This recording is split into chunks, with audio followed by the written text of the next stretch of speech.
Selamat pagi Ibu dan teman-teman. Di sini saya akan menjelaskan terkait dengan penyakit yang menyerang sistem neurobehavior, yaitu epilepsi. Nah, sebelum kita mengetahui lebih jauh tentang penyakit epilepsi, perlu kita ketahui terlebih dahulu apa itu epilepsi. Nah, apa itu epilepsi? Epilepsi adalah suatu keadaan fisik yang terjadi secara tiba-tiba disebabkan karena perubahan mendadak dalam kerja otak, yaitu biasanya penyakit epilepsi ini ditandai dengan gejala yang paling umum adalah kejang-kejang. Nah, untuk itu perlu kita ketahui penyebab dari epilepsi tersebut adalah yang pertama, epilepsi dibagi menjadi dua, yaitu epilepsi idiopatik dan simptomatik. Nah, untuk epilepsi idiopatik, penyebabnya tidak dapat diketahui. Bukan tidak dapat, tetapi belum diketahui karena tidak dapat dibuktikan adanya lesi pada otak. Untuk epilepsi simptomatik atau sekunder, penyebabnya adalah adanya cerebral yang mempermudah terjadinya respon kejang. Nah, Ibu dan teman-teman, yang berikut yang perlu kita ketahui adalah aura sebelum serangan atau tanda-tanda sebelum pasien mengalami epilepsi tersebut. Aura atau aktivitas otak sebagai suatu indikasi sensorik yang menyatakan bahwa serangan akan timbul. Aura ini dapat berupa suatu sensasi penglihatan, pendengaran, penciuman, rasa ketakutan atau sakit, dan perasaan ganjil yang hanya berlangsung beberapa saat. Nah, Ibu dan teman-teman, aura atau tanda-tanda ini sebelum terjadinya epilepsi itu pasien mengalami gangguan atau hal-hal yang ganjil pada sensasi penglihatan, pendengaran, penciuman, kemudian pasien merasakan takut.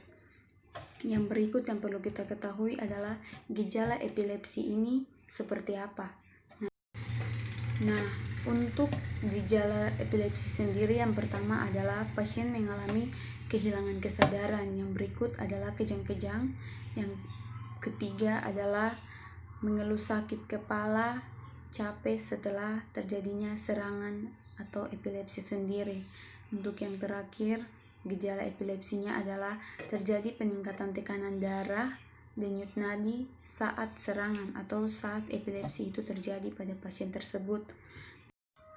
Nah, Ibu dan teman-teman, yang berikut yang perlu kita ketahui adalah apa sih pencegahan dan penanggulangan yang perlu dilakukan kepada pasien epilepsi. Nah, yang pertama adalah jangan biarkan pasien tersebut seorang diri, karena ketika terjadi serangan atau epilepsi sendiri, pasien dapat mengalami bahaya ketika pasien sendirian. Yang berikut adalah berikan pakaian kepada pasien pakaian yang longgar, terutama pada bagian leher. Perlu diberikan pakaian yang longgar kepada pasien. Yang berikut adalah bebaskan saluran pernapasan dengan cara pasien dimiringkan ke salah satu sisi agar pasien dapat bernafas, tidak terjadi penyumbatan dalam saluran pernapasan. Nah, Ibu dan teman-teman, yang berikut adalah penanggulangan berupa obat-obatan yang diberikan kepada pasien epilepsi. Obat-obatan yang diberikan kepada pasien epilepsi yang pertama adalah phenytoin atau dilatin. Yang berikut adalah fenobarbital. Yang berikut diazepam dan clonazepam.